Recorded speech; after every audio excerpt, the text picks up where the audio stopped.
kind of follow the same format as typical, and I think I'll go ahead and get started. Hello, Annette.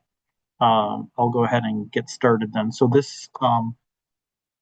for those of you who we haven't met, I'm excited that you're here joining us today. I'm Tim Smolin. I'm the SHIBA program manager, and I have organized these quarterly kind of town hall meetings as an opportunity for me to thank you for your great work and to share with you a little bit about, from my vantage point, kind of how things are going and what I feel like is on the near horizon for us, and especially to hear from you about the work you're doing and how we can support you better with that, and just hear your ideas and suggestions. And I always want to say that it's not meant as if I don't have confidence in your volunteer coordinator. I see a bunch of our volunteer coordinators are here, or your RTC, several of them are here, but I just like for there to be kind of an unmediated conversation between me and you, because number one, I care about you personally a lot, and number two, I just want to make sure that you have it feels like a close community to you, because that's how I think about it. We're still a small group,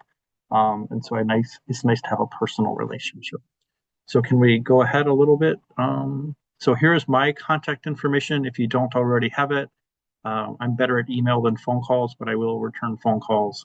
And it's a sincere offer to reach out anytime if I can be helpful to you, or you just have good news you want to share, please. And can we go ahead, Susie? Thanks for running the slide deck. So as I said, my first purpose is to hear from you directly about your ideas and concerns, but also to sincerely thank you.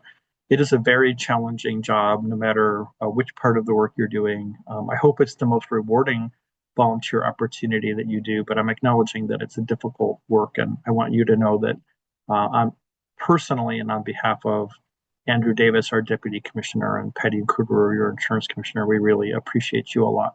And I didn't think of this when I was putting this together, but it is Volunteer Appreciation Month this month. So sometime we will have a little token gift for you. I know Donna is working on that right now with Amy. And so, yeah, we'll have a little token gift for you here soon. Can we go ahead, Susie? And thanks for running the slides. So here's the agenda for today. We're going to have some quick introductions, and then do some updates from the perspective of our office here in Tumwater. So we have done some great hiring. We have a very active volunteer recruitment campaign. Kim is here today to provide an SMP project update. I'll do that program the next two times. With a very brief update about the supplemental long-term care insurance project, and then talk a little bit about enhanced outreach contracts. And then I hope ample time for questions and answers and discussion.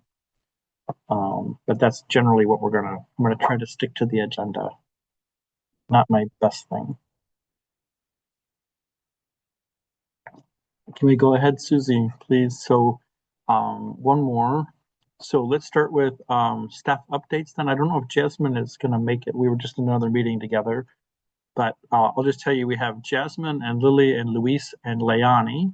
And if any of you are here and you would like to say hello, Jasmine, I'll start with you. Would you like to come online and say hello to people and introduce yourself? Yeah, so I'm not sure. Oh, my camera is working. Okay. Hi, I'm Jasmine Pablo. I just started as a management analyst 3, supporting SHIBA's different project management tools and our different projects we have going on. I just started May 16th, or not May, March 16th. And I am really excited, and hopefully I'll get to interact with you and work with you soon. Thank you. Nice to see you, Jasmine. And Lily, I think maybe I saw you're on as well this afternoon. I'm here. I think my Hi. camera's working. Your camera's perfect. Oh, okay, good. I can't see me. I'm Lily Nelson. I just started last Wednesday, so I'm so new. I don't even know what to tell you I'm doing yet. But I'm very excited to be here. I'm so thrilled to be part of this program, and I can't wait to really get running and going and working on curriculum, and I'm just super happy to be here. So thank you so much. Thank you. Thanks for being here. And then Luis is not with us today, but Luis lives and works out Zilla. So he'll be working as part of our Medicare specialist team. So working directly with clients on the telephone, inbound calls, and back to you all, call logs, call referrals, and helping to support that. And Leani will be starting with us on the 16th of April, and she's filling up a new role that is has the most unfortunate title. I wrote it, so to be fair, but supplemental long-term care insurance partnership coordinator, and I'll have more to say about that, and you'll get to meet her in a couple of weeks. And then more hiring for us. The legislative session is over, and the governor is working his way through signing all the bills. And when kind of the dust settles, we will have an additional 6 people in our team, which will be permanent roles for Medicare specialists. And so we'll be doing the best we can to get them hired as soon as possible so they can be in place ahead of Medicare open enrollment. And they will be our permanent folks to do, as I said, for Luis, they'll be the first point of contact for callers to 1-800-562-6900. We maintain a live chat service, websites, forms, and email. So they're that first point of contact for people who reach out to us. So I'm very grateful for the support of the commissioner and the legislature to fund 6 positions in the last session, 6 positions in this session. I have a working draft of my decision package for the next session for another 6. So yeah, we got to just keep growing the program to keep up with you. And I'll have more to say about that. But welcome to Jasmine and Lily for being here today. Thank you. And can we go ahead, please, Susie? So this is about volunteer recruitment. So Susie and I are going to share this part of the presentation. I'm going to show you what we did in the first quarter. So I can't explain exactly why this works, but it works that we send a piece of mail to your house and it says, wouldn't your life be better if you were a SHIBA volunteer? And then people go, yeah, I think it would actually be better, Tim. I should call you up and do that. And so this is a kind of the distribution of pieces of mail that we sent. We were focusing on a lot on places that are new sponsor arrangements for us. So Timber River Connections in Lewis County is a new arrangement for us. Whatcom Council on Aging in Whatcom County, Catholic Charities out in Southeast Washington, and trying to balance because this just creates a big kind of tsunami of work. So we split it between kind of like first quarter, second quarter. So we just did Clark County first, and then in the second quarter, we're going to do the rest of the service area for our friends at Odswa. Can we go ahead then, Susie? So round numbers wise, like 200,000 pieces of mail. And then in the second quarter, which is going to go out next week, we'll send about 250,000 pieces of mail, and you can see the distribution of kind of the counties, the sponsors, the number of pieces of mail. Broadly, what we're doing here is just buying a mailing list, and we're looking for people who are 60 to 70 years old with a household income less than $200,000. So it's a very expansive mailing list, right? And it is on purpose because it's sort of doing double duty as I want you to be a SHIBA volunteer, but also I just want you to know there is such a thing as a SHIBA volunteer. There is such a thing as a SHIBA program.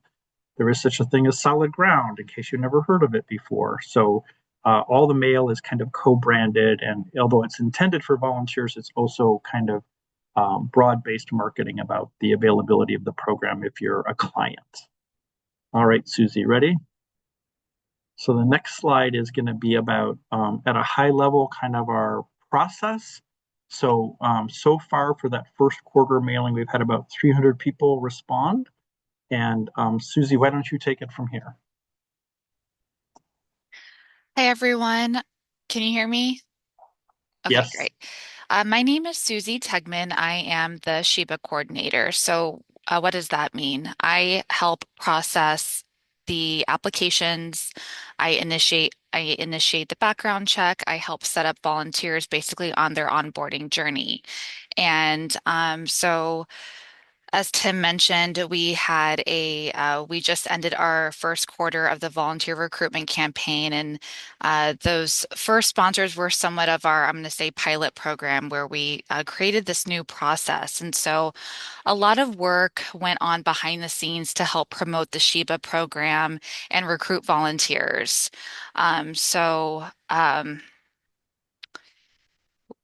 Our goal was really to create a process that streamlines the applications and gathers the information needed to onboard the volunteers. And so you can see all these numbers of mailers that went out, and that's really impressive. And so um, this new tracking process that we created basically gathers all of that information, and we have this data whenever a person of interest completes a form. And so I'm going to give just a basic broad overview of what this looks like. And um, these numbers on this screen here, we are expected to go up by a lot. And so we're already getting people going with their journey to basic training. So it's really exciting. And um, basically, just to provide, again, just a quick overview, um, these mailers have a QR code, and if someone is interested, they scan that QR code, which brings them to the SHIBA volunteer website. And then if they're interested, they can complete a form. And so once that form has been submitted, a autom a trigger is automated to both myself and the volunteer coordinator. And so the volunteer coordinator receives this information on the person interested in becoming a volunteer, and then they take the time to screen and basically set up time with that person to determine if they're a good fit for the program. And so once the candidate submits their form, again, the information is automatically forwarded to the volunteer coordinator for screening. And so the volunteer coordinator will either select the person as not qualified, or if they are qualified, they select proceed with onboarding. And then once that button is pushed, that person is sent information to submit their full application, which then goes to me. And then once I've received that full application, that is my green light to start onboarding that person. And so I just want to acknowledge all of the volunteer coordinators on this call for quarter one. I know there was a lot of effort during the recruitment campaign to contact these people. I know your workload has definitely increased. I know I felt it. So if I felt it, you were definitely feeling it. And so um, I just want to thank you for your hard work and effort. This is definitely it's been a change in the process. My intention was to really try to create a simple process. And again, it's a lot of data management, and it really helps us see uh, basically how um, with these mailers and all of this work that's gone on to promote the program, to really just track that in one place. And it's been beneficial on my end, and I hope so for you too. And we hope to improve the process too in time if this is something that we feel like we want to continue to use. But I think overall it's going well. I'm really excited for quarter two, and we do have informational items on our website, so demonstration videos, and happy to, if you want more information, happy to meet with you offline to discuss more in detail of what this looks like. But I know that was a lot of information, but just a quick overview of that. So I hope that was helpful, Tim. That was great. Let me Okay. stop here and ask if anybody on the call wants to ask a question or share an observation about volunteer recruitment.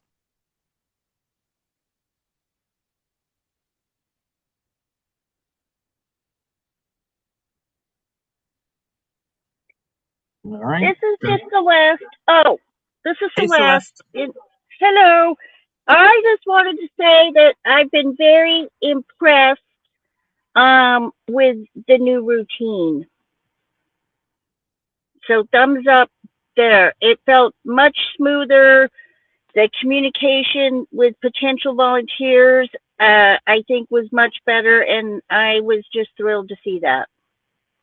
Thank you for that, Celeste. It's really Yeah. important to me to make sure that everyone is having a good experience with this. That means the volunteer coordinators and the potential volunteers. So thank you for that feedback.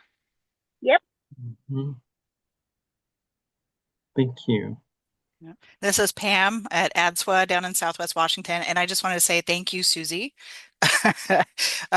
because that is a huge undertaking, and you have been just immensely responsive. And I know that you are managing a lot with all of the new volunteers coming on around the state. So I just want to give you a shout out and appreciation. And I hope somebody buys you a cup of coffee, your Aw, beverage of choice, because you have been juggling a lot, and yeah. you've just been outstanding to work with. So I just want to say thank you. Thank you for that. And I appreciate really the grace for quarter one too, because this is a new system, right? There was a learning curve for me. I know for you as well. I really did have the volunteer coordinators in mind when coming up with this system because I wanted to make it as simple as possible. And I know you all have so much work to be doing. And so really, the goal was to make it as simple as possible and just fruitful. So I think we're seeing that. Thank you.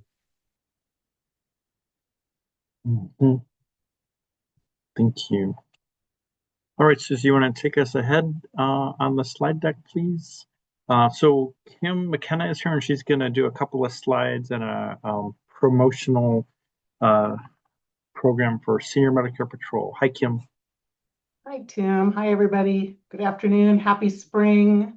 If you can't tell, this is Spokane. This is where I live and I'm stationed out of, and it is absolutely gorgeous over here today. So, thought about taking my computer outside, but the lighting wouldn't be so good. So, there you go.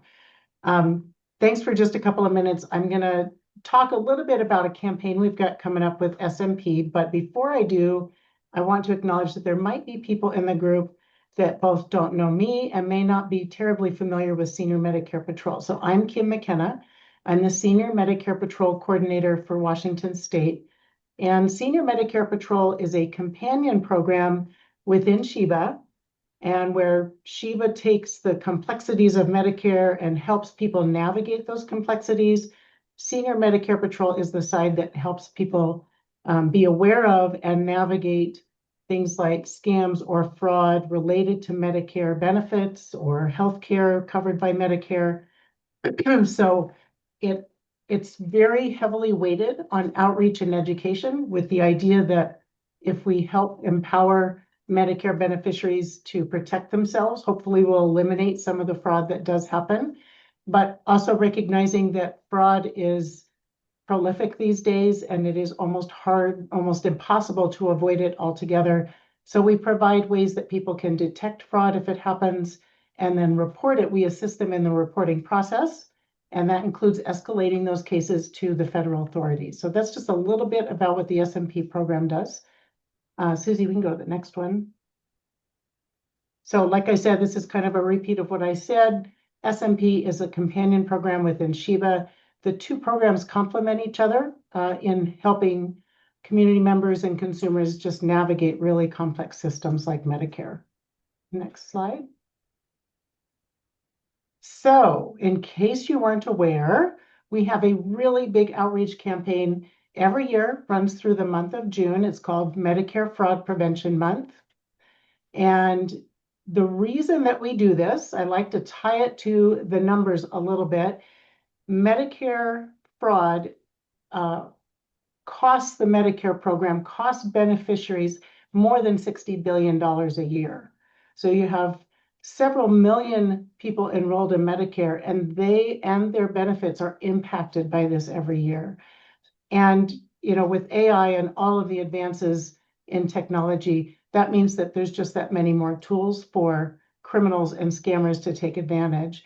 So what we do is we say once a year, we're, doing this very heavy campaign to get the word and the messaging out to the communities.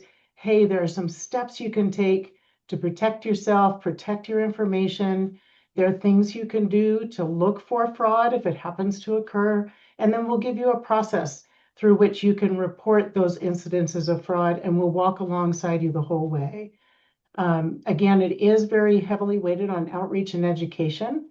So what we started doing And I think we can go to the next slide here, Susie. Internally, then, what we are doing already is building out a suite of materials, tools, resources for all of you to use in your communities. I can only get so many places as one person, so I really lean on all of you to use your connections with beneficiaries, your connections with community partners and other agencies throughout your communities to let people know Medicare fraud's a really big thing. Healthcare fraud is a really big thing. And here's what we want you to know about it. So some things you can think about are what are some of the quick tips and messages you could put into counseling sessions with beneficiaries? What are some of the connections you already have, say, with community partners or other agencies who might be interested in a presentation or a workshop or some materials? And so what we will be providing from the internal side here at OIC and SHIBA will include things like slide decks, shorter ones and longer ones, articles that you can submit to your local media or put into newsletters. There will be social media, graphics and posts. There will be, I know I'm leaving some, all kinds of publications and print materials. And we will have many of these items in a variety of languages this year. We're really working hard to push that part through. All of these things will be posted through My SHIBA. If you go to the outreach section, there'll be a box that talks about Senior Medicare Patrol Fraud Prevention Month campaign. If you were to go there now, you would see all of the 2025 materials that we had last year. By the end of May, we will have the 2026 materials and resources available. And I'll be sending out an email announcement, at least to all of the VCs. So connect with your VC to learn more on those things. And I will just say, all of you have really great ideas about how you can connect with your communities on these kinds of things. So I would love to learn more about what sort of things you do in your community to get the word out. All right, that's my big announcement. I'll hand it back to you, Tim. Beautiful job. How about questions or comments for Kim about the SMP project or Medicare Fraud Prevention Month? This is Kim Younger. So I have just a comment that I've been thinking about and have brought up in our training. OIC prints out a couple of single-sided documents. One is your Medicare choices, the kind of the paths chart. And then there's also a Medicare Stop Medicare Fraud document. And we hand out those Medicare choices, the paths. We use those all the time. And I thought, wouldn't it be great if we had available through the OIC a double-sided document with the path on one side and Stop Medicare Fraud on the other. So every time we hand out the path, they've got that document on the flip side, letting them know about the issues of Medicare fraud. That's a great idea, Kim. Thank you. Wonderful idea. That's genius, Kim. Bravo. So for those of you who haven't met, Kim works with the Olympic Area Agency on Aging outfit. My beloved friend Bob Murphy is here. Kim works out Squim, Port Angeles, Port Townsend. Kim, that's brilliant. Thank you. We can absolutely do that. That's a very easy thing for us to do. Yep. Thank you. Yep. We'll just have to, Kim, connect with Donna about how we just create an updated publication number so the fulfillment site can distinguish them. Yep. But that's genius. Thank you, Kim. Nice to see you, Bob. How's your lovely wife, Diane?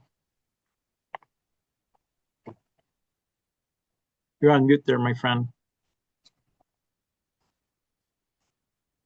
I'm sorry. Diane just went by in her wheelchair. She saw you and said hello. She said, "There's Tim." So, hello. Excellent. All right. Hello to you both. We're John fine. Sparks, what Thank do you have for us from way up Bellingham?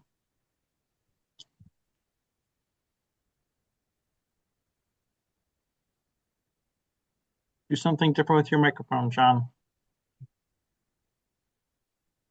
You have that like hand gesture enabled and you're just waving at me. You don't really have a question. Is He that the did stop put a sign? question in the chat. We could answer the question that he Oh, asked in the how chat. does, oh, he did, you're right, thanks, Kelly. He does, how does that $60 billion break down by source, like providers?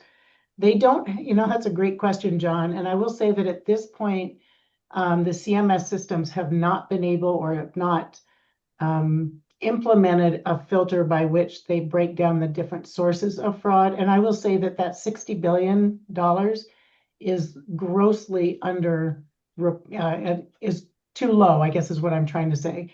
There are estimates that put it closer to 90 or 100 billion.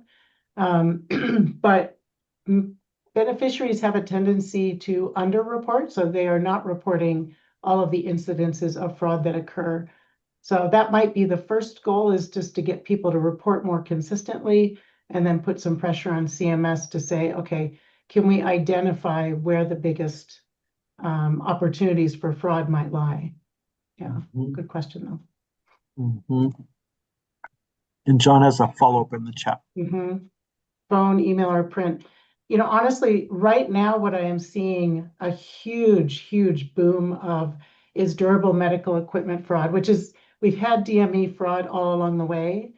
But the way it tends to happen is people's identifiers, their Medicare ID numbers, get into the hands of criminals who then use it to defraud Medicare. And so the beneficiary doesn't even know it's happening until they check their Medicare statements. Right. So it's not like they even get a phone call. They didn't give their number out to anybody.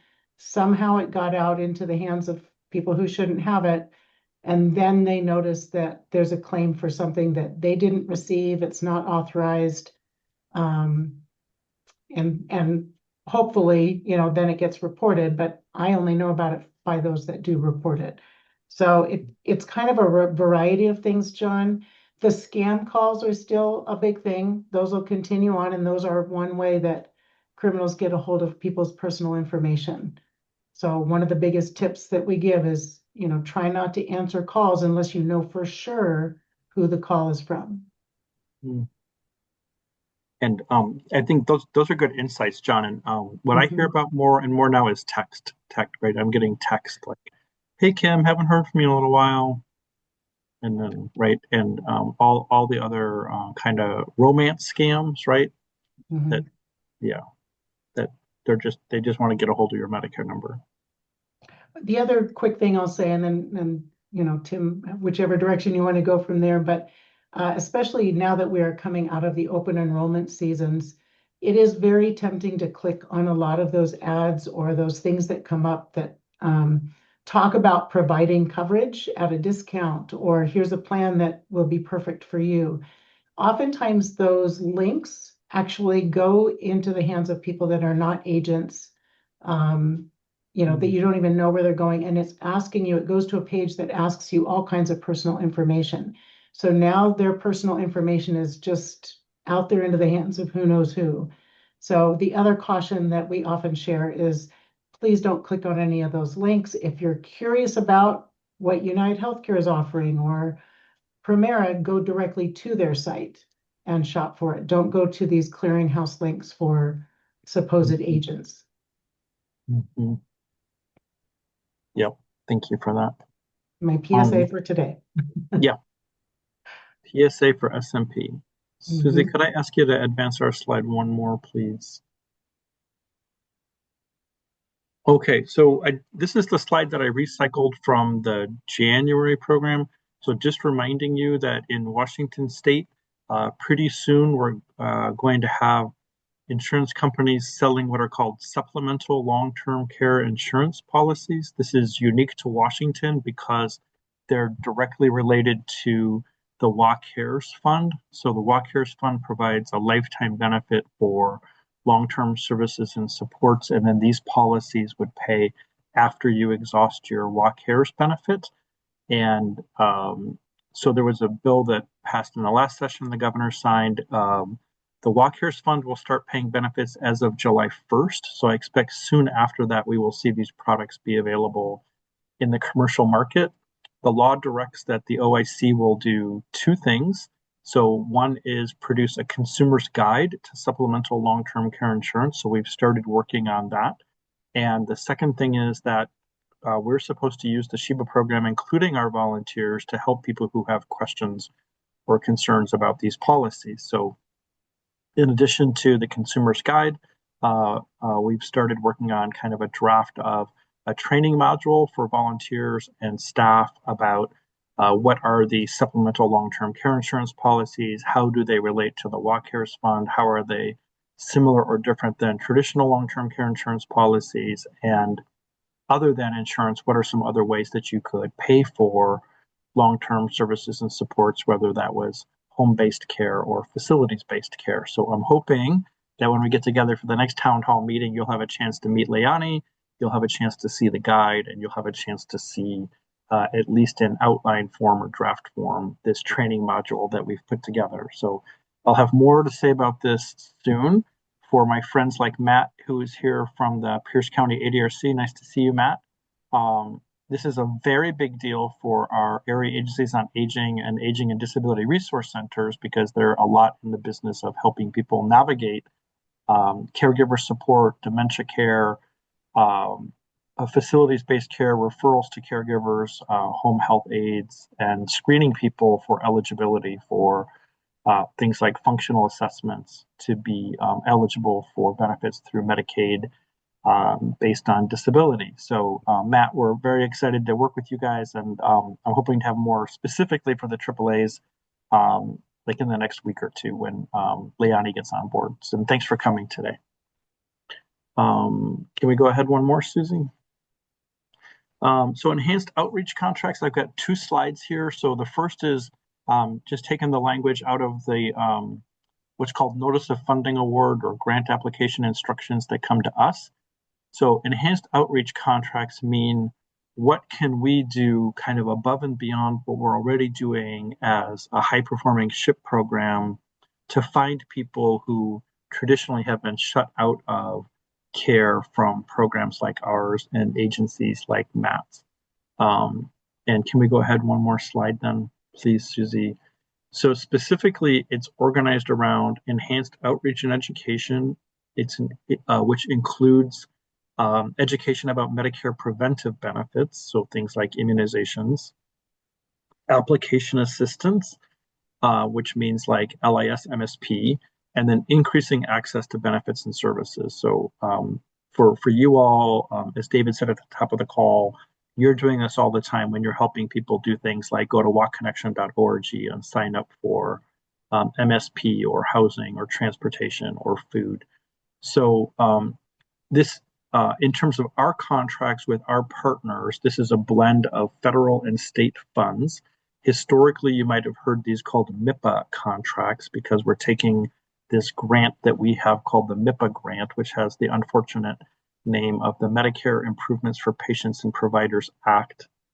But it's really on behalf of the OAC and SHIBA, it's saying we need to make an extra effort, and that takes extra skill and energy and creativity and money. So we do a second set of contracts with our sponsor organizations, and we also contract directly then with the AAAs and ADRC organizations like Jason and Devin in Kitsap County and Matt in Pierce County to really reach the people that otherwise we're going to have a hard time reaching because we don't have that credibility relationship, we don't have that trust relationship, we don't have the language skills, we don't have the cultural skills, we're not culturally appropriate or culturally relevant. So we're talking about disabled, English as a second language, rural, Native American,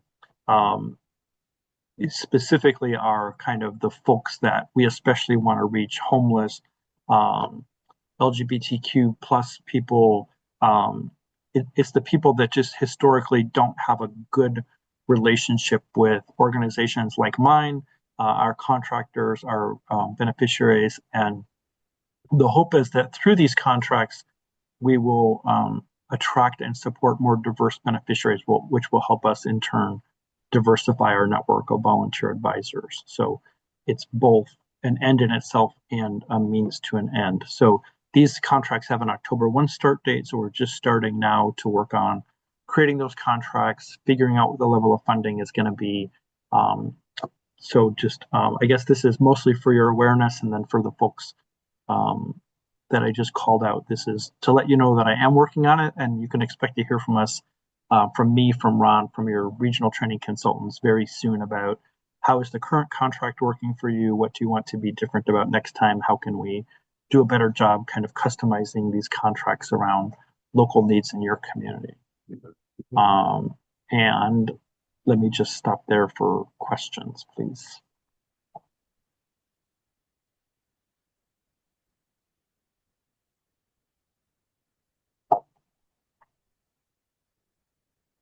Just about to the fun data and pictures part.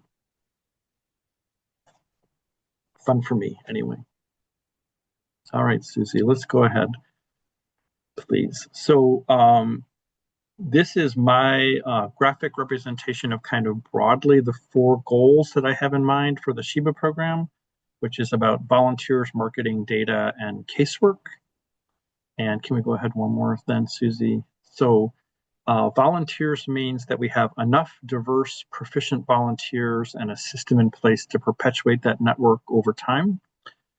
We have a marketing effort that ensures people know that we're here for them, especially these so-called hard-to-reach people. We have a systematic approach to collecting and presenting data and evidence and stories, and that we're prepared to handle complex cases, including possible fraud. So at a high level, that's kind of our the purpose as I see it for us. And can we go ahead one more then? So I gave you a version of this last time that kind of looked like a pyramid, but the point is we have about 1.6 million Medicare beneficiaries in Washington state. So we need to stand up an adequate network of volunteer advisors. We're right about 200 at this point, which is better, much better than where we were 5 years ago when I started, because we were closer to like 110 then. So making great progress. My goal is that we get to 600. That's why you're going to continue to see this kind of push to recruit volunteers. Community partners means our sponsors and our enhanced outreach contractors. Obviously, our team is growing, the goal being like grow the bottom of the pyramid so we can grow the top of the pyramid. And then funders and supporters means both our federal funding partners and our state funding partners. And from my perspective, earning their support is about earning a positive reputation based on doing great service, which becomes sort of a virtuous circle, right? It depends upon the work that you're doing out there in the community, which means I have these meetings with you to make sure that you have all the support that you need so that we can keep you in your roles, keep you happy, keep you creative, and keep you kind of fueling that positive reputation that we have. So that's today's graphic. Can we go ahead one more, Susie? So this is when I said about 200 volunteers. This is what we currently have in our STARS database. Apologies for small print. Pam's organization on top. These are in alphabetical order. So ADSWA means Area Agency on Aging and Disability Services, Southwest Washington. 17 volunteers. So you can see if you read down the list, then we get to round numbers wise 200. Very grateful to each and all of you. And obviously, again, the goal is keep growing. I saw my friend Catherine Stevenson is here, one of 2 volunteers with Kittitas County Health Network. So 2 is not going to be enough. Catherine is super durable, but she's not immortal. So we're going to have to figure out some succession planning for you, Catherine, and your friend Carol. But that's kind of the lay of the land in terms of how our network shows up these days. And can we go ahead, Susie? So here is your hand-drawn picture for today. This is my conception. I'm out walking Fiona the dog, and I'm thinking like, when I'm at a cocktail party and people say like, what is your job? What do you do? I say, well, it's about converting motivated lay people into proficient volunteers by this kind of alchemy that we call the path to certification. Lily, here comes your part. not your speaking part, the part where I help you articulate your role better for tomorrow's introductions. Okay, Susie. So the path to certification, we can kind of unbundle into a couple of parts. Will you go ahead one more slide, please? So up on top, the kind of green colored one, apologies to my colorblind people. I'm calling this instructor-led coursework. So this includes things like basic training, continuing education training, lunch and learn programs, and the Canvas learning management system. And then down below in lavender, soon we'll have lilacs at my house. This is peer coaching and mentoring. So this is that kind of like sitting together, learning the business. And what joins those two things together, instructor-led coursework and peer coaching mentoring, is organized around modules.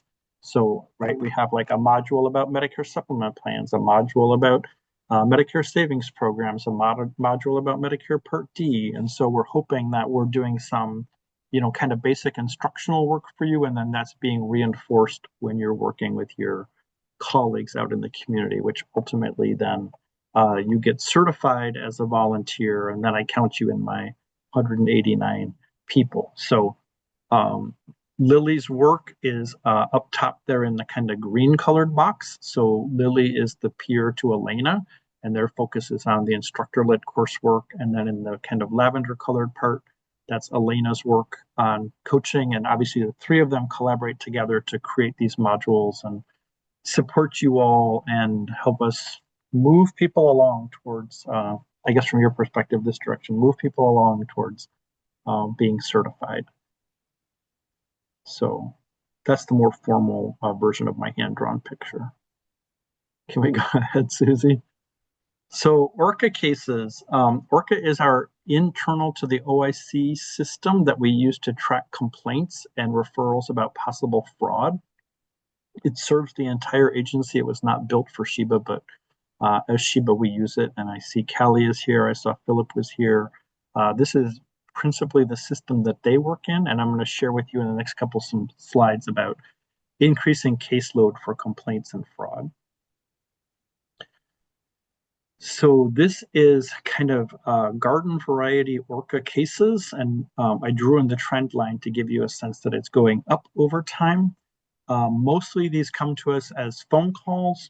Some people still use old-fashioned postage mail. They actually handwrite a letter and put it in an envelope and stick a stamp on it and send it to us. But mostly it's web form. So people go to our website and they navigate over to Ask OIC or file a complaint, and then they get referred over to our team. So you can see that the total number of these is increasing over time. And these are just the ORCA cases that our SHIBA team is working. So, and this is per month. So you can see that, we're in the range of like 150, 200 a month. And obviously, the forecast is going to continue to increase. And can we go ahead to the next slide, please? This one is specifically about cases of suspected fraud. So principally, Kim is working these with some support from other folks in our team. So you can see going back to the first quarter of 2024 to the first quarter of 2026, we went from like 20 to 100. I expect that trend is also going to continue to increase. Both of these are a positive outcome. It means that we are doing a good job kind of holding ourselves out to people as a resource if they need help or if they have concerns. And it just means that we have to figure out how to kind of keep up with this demand. And can we go ahead one more, please, Susie? So this is my kind of connect the dots back to our 4 broad goals about volunteers, marketing, data, and casework. So in support of more diverse, proficient volunteers, we, out of the last budget package that I wrote for 6, we got Ari and Tamara and Lily. So Ari to be the regional training consultant for Southeast Washington, Tamara and Lily to work on curriculum, and then obviously to pay for that marketing campaign that you saw for the Q1, Q2. The first quarter also had a radio-based campaign, and of course, a significant part of the outreach and case finding and education is done by you all as individual volunteers, volunteer coordinators, and community partners. In terms of data, that's what Jasmine is about. And of course, using our own STARS data, SIRS data, ORCA data to continue to kind of make the case for more staffing, to do a better job about finding out where we have gaps in service, and to just think about ways we can collaborate better among ourselves. And then casework, that's the last couple of slides that you saw. So out of the last budget package, we hired Anita, who's on vacation this week, and Callie, and we're busy trying to cross-train in our team because that team handles a lot of complex casework, and it takes a while to build up your expertise with that. And as I said about my friend Catherine Stevenson, I could say about my friend Philip. Philip is indefatigable, but he's going to wear out at some point, and we want to make sure we have a succession plan in place. So when he takes off, we're not bereft. We'll be emotionally bereft, but we'd like not to be practically bereft. And can we go ahead one more, Susie? All right, here's the discussion time, questions and answers. What's on your mind? What's in your heart? How can we do a better job taking care of you? Larry Cole, how are you, my friend? Larry Cole, how is our friend Harriet? She is on Medicare. She got her PEBB back. It's costing her some extra money because she canceled at an inappropriate time. Nice. But she's a happy person. Back at 'em. Well done by you, my friend. Are you a cup of coffee? Woo! I'll stop by. I'll come to you. But you're always welcome to stop by, of course. How about other things? What's on your mind, friends? What should we talk about?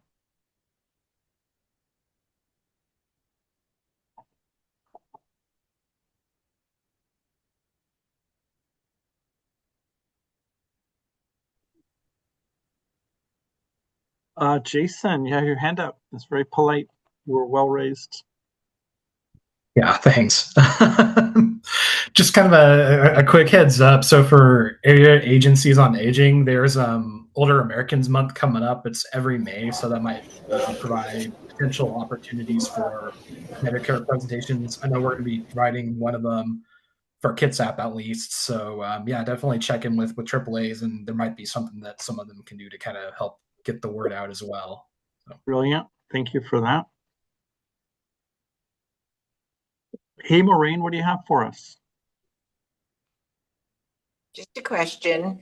Can you give us a little bit of an idea, or maybe you covered this and I was asleep at the wheel here, what you have in mind for peer counseling, peer support, peer help for this onboarding of new volunteers? Yeah, absolutely. Absolutely. So, I feel like that really is the most important work because, I'm really motivated to have as much of this work of the whole program be done by volunteers as possible. So, individually, I always want to be careful to say that mentoring and peer coaching has been happening since like the beginning of the program 45 years ago. And so I always want to be careful to say that when we talk about improving the program or providing more support, it's not as if it's not happening, and it's going great. And I know many of you work as peer coaches and mentors all the time. And so we're for sure wanting to kind of respect the systems and the relationships that are in place. And having said that, as we have a shrinking, relative number of volunteers who are experienced compared to the new ones, I have a slide that if I take those 200 volunteers and distribute them by tenure, about half of them have been with us 5 years or less, right? So we have a relatively small number of experienced people and a growing number of new people. So I think the answer to the question, Maureen, is we just have to kind of respect the traditions that are in place and innovate some new ways of doing that. And I think the biggest challenge for us is going to be, because the work in a positive way always has been very local. So if I think about my friend Bob Murphy in Sequim, Bob works at the Sequim Senior Center. It's a walk-in basis. It's not by appointment. And so the next new volunteer into the SQUIM group is going to sit with Bob when Bob works at the senior center on Tuesday morning. And that works great, but there's not going to be enough people like Bob to meet the demand. And we're going to get folks in Lewis County and Southeast Washington where there's a very small number of volunteers. I saw my friend Steve Pesic is here from Yakima. So we're going to have to figure out how to like create a mentor relationship with a person in one place and a volunteer in a different place. In other words, at some point, I'm going to turn to Lou, my friend in Spokane, and say, hey, I need you to mentor somebody in Pasco, or I need you to mentor somebody in Ellensburg, right? And so, Maureen, we're going to have to figure out how to do that, right? Where my friend Ed DeBeck is here from Elma, and it's like, Ed, you're doing a bang up job out there in Grace Harbor, and I need you to do me a favor and support somebody that Pam recruited down in Longview. And I think that's kind of the leading edge for us, that we need your support and the volunteer coordinators to kind of collaborate to figure out how to make that happen so that we don't idle, people who are very excited about getting started, that we keep them engaged immediately after they finish basic training and scenario-based training. So I think what I'm saying is that's broadly what I have in mind, but the practical aspect, we're really counting on you all to help drive that. So completely open to suggestions. It's going to be a little bit of finessing technology too, right? Because we got to figure out how to get Ed and my imaginary volunteer in Longview on teams together. And no one likes teams. No offense to So, Tim, no one thing would be to look at like a podcast, and I use Dave, Big Wave Dave as an example. And Dave does an excellent job on the radio. And I'm surprised at the number of people that I assist that listen to Dave regularly and get information. But I think if you had a podcast, even for the volunteers to tell about, or, a spot where they could go, it might help get the word out even more. Okay. I'm completely open to that, Ed. I like podcasts. I just recorded one for DRS a little while ago. That's a great idea. We'll take that for sure. And are you motivated? Can I just ask you in front of all your friends and family here, are you motivated to do that kind of long distance mentoring? Absolutely. Yeah. Right. Thank you for that. Yeah. Larry, you have your hand up. You've been very patient. I'm very patient. Just a heads up to volunteer coordinators that have people making presentations at schools and colleges. Seattle College, Central Seattle College, has just notified us about a month ago. There's a new state law that's rolled in April that require all presentation materials, like our PowerPoints, any of the charts and things that we email to people afterwards. All of those have to be now useful on screen readers for people that have to have screen readers in order to absorb our material. So in handouts that I send out after meetings, about 3/4 of those handouts are PDFs from the Office of the Insurance Commissioner, and PDFs do not work with screen readers. So we're in the process of trying to figure out how to make those, give them something other than PDFs, and it's taking a lot of work. I talked with Donna. Yep. And Donna says a lot of those charts are just not going to get converted. So as far as I can tell at this point, the word has not really gone much beyond Seattle, but it's a state law, and I would imagine it's going to start creeping out. That is so helpful. Susie, could you just take a note for me that you and I will follow up about that? Yes. So a little bit of context. So we have a bunch of volunteers. I'm thinking right now of Scott Opsel up in Bellingham, Carla Starr down in Seattle, who through the community colleges do like a welcome to Medicare course or getting ready for Medicare course. that we've arranged these contracts with the community colleges down Pam and Clark College. So that's very good feedback, Larry. I was not aware of that. We definitely have the technology to do that adaptive review, the accessibility review. When we launched our new website, I should remember 18 months ago, we went through a whole protocol about that, about all of the PDF documents, about all the websites, working with screen readers. So I wonder if we missed the presentations and publications that the volunteers are using, but that absolutely in terms of technology is possible. So that's a takeaway for me. Thank you for that. And we'll make sure to connect with those of you who are doing those kinds of presentations and follow up, because I know some of you kind of customize those materials. And I think that's great to make sure that we're supporting you with that. Thank you. I was not aware of that change in the law. It's a good change. It's important. Ed, welcome back. Thank you. So probably a point of frustration, but and I can't remember the name for Booz Allen now, whoever the tech support Resolve is. Soft. But if there's a way for them to communicate with us when the system's down. Yeah. And I've had a couple of occasions where the system is down and I send in a trouble ticket and then they tell me to change my email. So the last time it was kind of extended and I changed my email. Well, now I have to check 2 different emails, in order to sign in. Yeah. So for what it's worth, but it just, like I said, it's probably more a point of frustration. But if they could communicate to us that, hey, the system's down, we anticipate it'll be out for the rest of the day or whatever. Yep. Okay, that's fair. I do get announcements when they're going to do like routine maintenance and take it down, like, Saturday night into Sunday morning. Right. I have not been passing those along, but I can do that. That'd be great. Yep. Yep. Susie, will you take that one for you and me too? I know Susie helped you with that, Ed, and sorry for the frustration. Yeah, I just want to say, Ed, I acknowledge you and that frustration. I know that is not ideal. So just thank you for your patience with that. Good. Yeah, and I think I did communicate this to you all recently, but the kind of servicing, the help desk function moved from Booz Allen Hamilton to this other company called Resolve Soft, which it's essentially the same folks doing the work. It's just kind of a corporate reorg, but for sure, no, I can absolutely we can figure out how to post those system outage notices, Ed.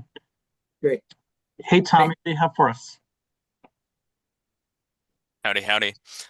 So one thing I wanted to touch on with the PDF accessibility, it may just be an issue with how those specific PDFs that are being shared have been formatted. With the current project that us interns are going through, we've been learning a lot about building out the Word documents and then transitioning into PDFs and having them accessible for screen readers. And so I recently made a product that's kind of an instructional on how to go into a PDF and check its accessibility after learning from the web content folks. Once I get the go-ahead from them, I'll see if I can share it out. Thank you. And Tommy is one of 4 interns that we have working with us from St. Martin's University Bachelor's of Social Work program. So good to see you, Tommy. You're going to graduate in a few weeks, yes? Yep. Graduation ceremony is May 9th. All right. Congratulations. Congratulations. And there in real life is Big Wave Dave. Hello, Dave. How are you? I'm doing good. A couple of things. Susie's work with onboarding people makes it pretty slick for the new people. Big time, because they know where the path starts and ends. And the system of communicating is impeccable. I'm giddy happy about that new system. And it makes stuff easy for me and a clear cut where people are at. It's very helpful. I'm happy that whoever did all of the work on that, that's Susie, did a good job, and it makes a huge difference. and you start cranking people through, things start changing up and get more volunteers, it's going to be very helpful.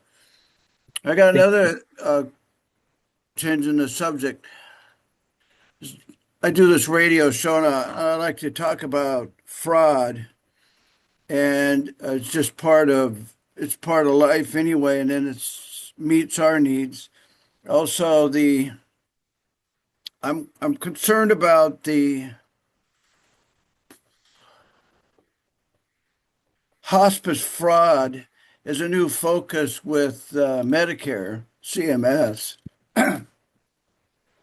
and excuse me, the president had to throw some politics in on that. If you've watched the targeting the Democratic states in California and blaming it on the states, but I'd be kind of interested in finding out why there's such a new focus on hospice fraud.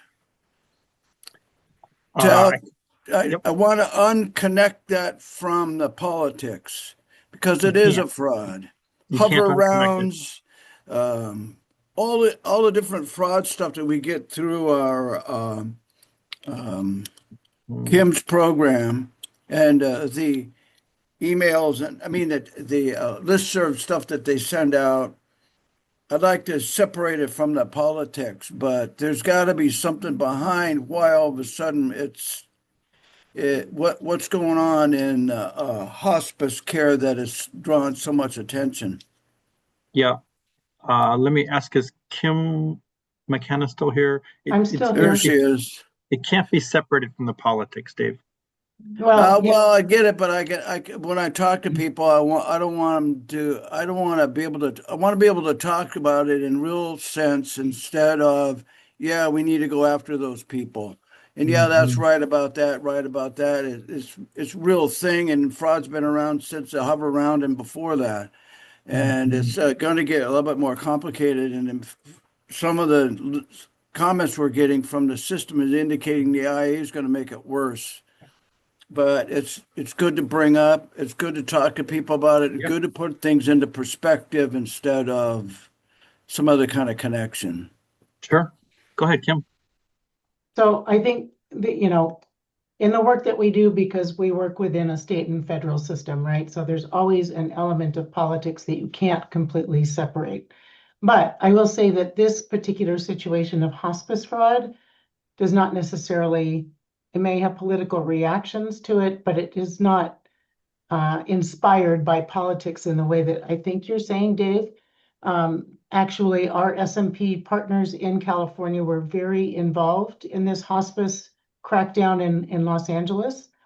And what got it started and why it kind of created this media storm was because within, I want to say 10 to 20 mile radius, they had over 250 hospice companies. And that right there is a red flag, right? If you have that many hospice companies in that small of an area, you got to say why? What's going on that makes them feel that there's that much business to do? Are there that many people dying within 20 miles? And if so, why are they living there? So there's so many questions. That all kind of came to a situation where, because CMS is now, they are very heavily outreach focused. They are going into communities, looking to kind of establish connections throughout the country. They got wind of this hospice situation in LA, and it brought some attention of CMS to say, okay, there's something in our system we need to look at so that this isn't perpetuated, this doesn't continue. So that kind of is the background story to how all of that came out and why it surfaced the way that it did. Remember that Florida was a big center for a lot of durable medical equipment stuff, and everybody said the same thing. How come all of a sudden there, it's business people setting up shop and they had connections and it worked for them there, but that's kind of what I suspected. But you highlighted something for me and it's helpful. Thank you. Sure. Yeah. Dr. Oz went to LA and did a thing down there, and our SMP colleagues, my friend Trina, they had a good hand in kind of publicizing it and just did a mountain of casework. But yes, the President Trump appointing Vice President Vance like the fraud czar, that's a political activity. Yeah. I mean, people are legitimately scared. And I think you're also right, Dave, that, you know, the advent of artificial intelligence is going to make this all much more difficult. So again, I think the forecast is right, continuing increase in complex cases. I see my friend Diane Demarest is here. So Diane, Callie, Philip, Kim, and then we're just going to have to hire some more people to help with it because it's just a rate escalator right straight up. And I'll just say, Tim, real quick, that especially with artificial intelligence and the technology that's coming out, it's super, super cheap to obtain, but it causes entities that maybe mean more harm than good to accelerate their systems and their way of operating faster than the rest of us can keep up, right? And most of us don't spend 24 hours a day, 7 days a week trying to think, you know, in the terms that, say, a criminal or somebody that's manipulating the system is. And so we're never going to be at the point where we can think like they do. The best we can do is try and think in terms of what can we do to protect ourselves. Yeah, thanks for that. Hello, David.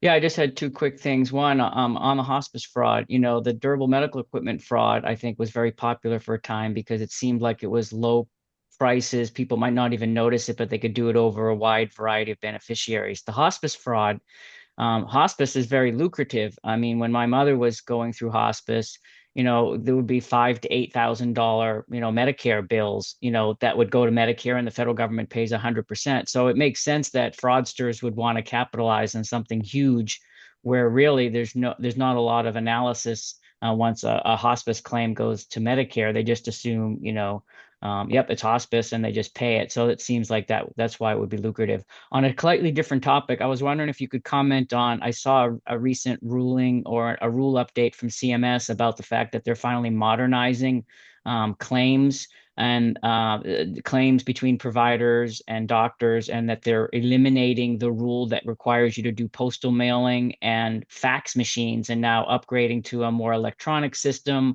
There must be somehow, in my mind, and maybe you can comment on this, there's, I don't know, upgrading how HIPAA works, because I remember that I couldn't email something to the doctor. I had to fax it. And of course, in today's world, there is no real fax machines, right? It actually goes through the internet. But I guess they're updating things and allowing electronic digital signatures and encryption. I wonder if you can just comment on that, because it seems like that's being rolled out in the next year or two to the whole network. Yeah, I can talk about that a little bit, David. I'm not super familiar, but it is definitely about efficiency. It's something that providers really want.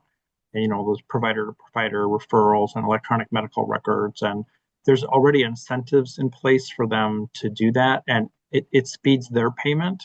And so I would say what's on the horizon then is that CMS will start rewarding those businesses that do that and penalizing the providers that don't. So I think it's a net positive, and it's certainly better for fraud detection as well. So I think you're going to see more of that on the horizon. Yeah. Hey, Ed, what do you have for us? So Tim, I don't know if you've had exposure to, I just ran across an article this last weekend in regard to a Medicaid annuity. I don't know that expression. Well, and I didn't either, and I haven't had a chance to talk to Dave about it. It is an annuity that a person that, so if you're on the borderline for qualifying for Medicaid, okay, you can separate your assets and you put it into a Medicaid annuity. Okay, but you're bound by that for the rest of your life. And if you quit, you lose that money. So, I mean, it's pretty restrictive.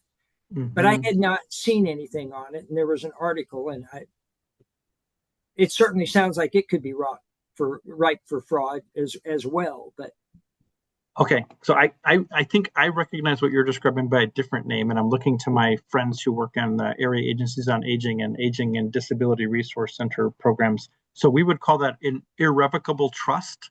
So you can put your assets into a trust that essentially you don't have access to, and then that becomes sort of outside of your countable assets and resources for purposes of qualifying for Medicaid.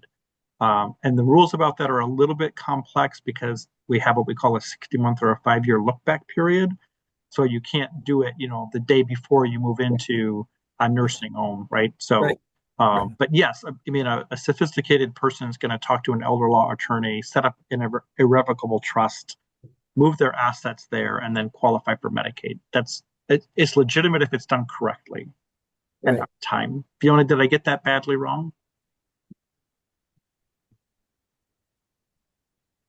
That sounds similar to what, in fact, but I think the way they described it was even more restrictive than an irrevocable trust. Okay. Fiona, do you want to help me out here? Fiona is our SHIBA volunteer, very recently worked with Pam down at the Area Agency on Aging Medicaid program. Hi. Hi. Yeah, I know about the trust. And I do think it wouldn't be too hard to do fraud because I think it's pretty limited and you really do need some legal assistance to set one up. Because Medicaid does not want you to do that if you're trying to get around something.